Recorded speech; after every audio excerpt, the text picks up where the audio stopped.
और इस बीच बड़ी जानकारी सामने आई। धर्मेंद्र प्रधान के इस्तीफा के बाद में सोनम वांगचुक का बयान सामने आया, जहां उन्होंने कहा कि ये लोकतंत्र की जीत है।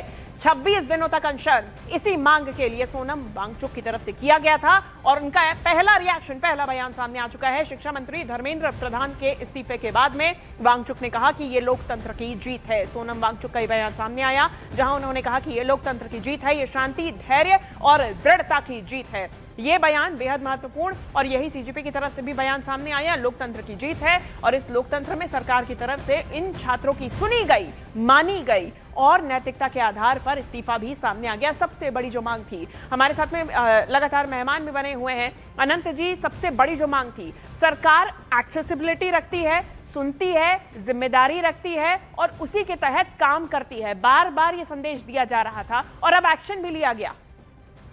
मेरी बात पूरी नहीं हुई, आधी बात पे चले गए आप जी। इस तरह से अगर हम इस समस्या को देखना चाहते हैं तो सरकार अपनी गलतियों को मानती है। जैसे अगर हम किसान आंदोलन के समय भी देखें तो प्रधानमंत्री नरेंद्र मोदी स्वयं सामने आए थे और सामने आकर उन्होंने न सिर्फ किसानों से अपनी गलती का इजहार किया बल्कि उन्होंने माफी भी मांगी थी। तो ये तो लोकतंत्र में चलता रहता है ये सब, कि कभी विपक्ष के दबाव में आना और पक्ष के दबाव में आना। लेकिन जिस प्रकार से मैं जो बात अभी रेखांकित करना चाह रहा हूँ कि सरकार पहले दिन से, मतलब जब से ये 20 तारीख के बाद से सरकार के रूप में बहुत परिवर्तन हुआ। आप देखिए लगातार 2 दिन से प्रधानमंत्री सीधे सेल्फी वीडियो के मोड में युवाओं से बात करने का प्रयास कर रहे हैं और जिस प्रकार से जेपी नड्डा और अभी सुधांशु त्रिवेदी जी की जो प्रेस कॉन्फ्रेंस हुई उसमें उन्होंने स्पष्ट रूप से कहा कि उनकी सरकार लगातार आंदोलनकारियों के साथ संपर्क। ठीक है आनंद जी, मैं रोकना चाह रही हूँ और अनुराग जी आप अपनी बात पूरी कीजिएगा।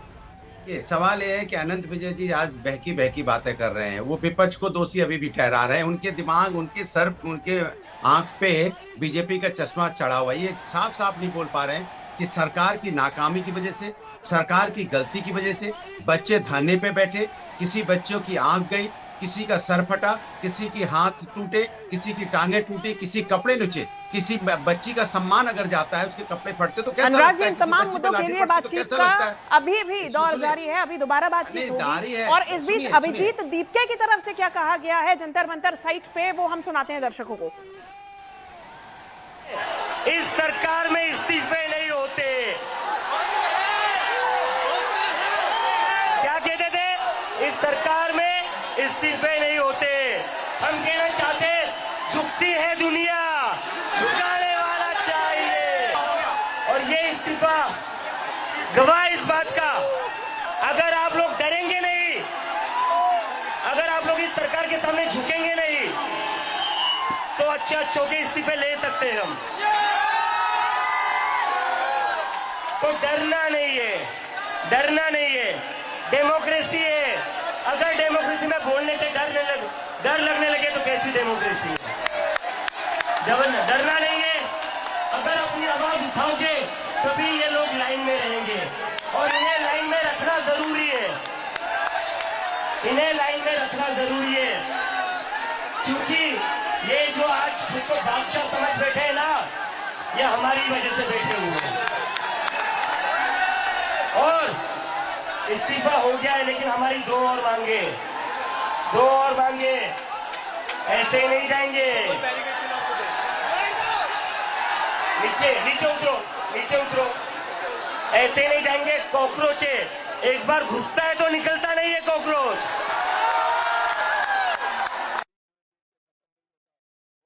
कि इस बातचीत के दौर में सीजेपी प्रतिनिधि मंडल में शामिल रहे, उनका क्या कहना है वो भी आपको सुनाते हैं। ये लड़ाई खत्म नहीं हुई है, अभी भी सरकार से मीटिंग बाकी है। लेकिन इस बार हम सरकार से बस दस्तखत लेने जाएंगे कि धर्मेंद्र प्रधान का इस्तीफा हो गया है। हम सरकार से दस्तखत लेने जाएंगे कि नीट में जो परिवार अपने बच्चों को खोए उनको 1 करोड़ का मुआवजा मिलेगा।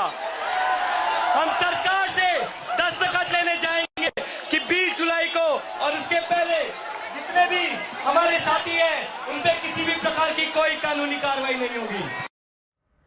रवि मेरे सहयोगी लगातार बने हुए हैं हमारे साथ में, जहां बैठक होनी है सीजेपी और सरकार के बीच में, वहां पर बने हुए हैं, सीजेपी नेता पहुंच चुके हैं। रवि क्या अपडेट? देखिए सीजेपी के जो नेता हैं यहाँ पर तो पहुंच चुके हैं, लेकिन अब दोनों ही केंद्रीय मंत्रियों का इंतजार है। एक बार सबसे पहले जिस जगह पर बैठक होनी है, मीटिंग होनी है महत्वपूर्ण, और पूरे आंदोलन की रूपरेखा यहाँ से हो सकता है कि तय हो। अब से थोड़ी देर के बाद में वहाँ की तस्वीरें दिखाऊं। पैरामिलिट्री फोर्सेस के अलावा दिल्ली पुलिस के जवान बड़ी संख्या में यहाँ पर हैं। ह्यूमन चेन भी यहाँ पर आप देखें तस्वीरों में, और लगातार गेट की तरफ लोगों की नजरें हैं कि केंद्रीय मंत्रियों की जैसे ही यहाँ पर एंट्री होती है उसके थोड़ी देर के बाद में ये बैठक शुरू हो जाएगी। 3:30 बजे का वक्त तय हुआ है। कॉकरोच जनता पार्टी के जो प्रवक्ता है या उनके प्रतिनिधि हैं वो अंदर जा चुके हैं, मीटिंग रूम में बैठे हुए हैं, और थोड़ी देर बाद में हो सकता है 5 से 10 मिनट के बाद ये मीटिंग शुरू होगी। आज बहुत ज्यादा मुद्दे नहीं है, लेकिन बस ये फाइनलाइज करना है कि आंदोलन आगे कंटिन्यू रहेगा या इसको खत्म किया जाएगा। बिल्कुल।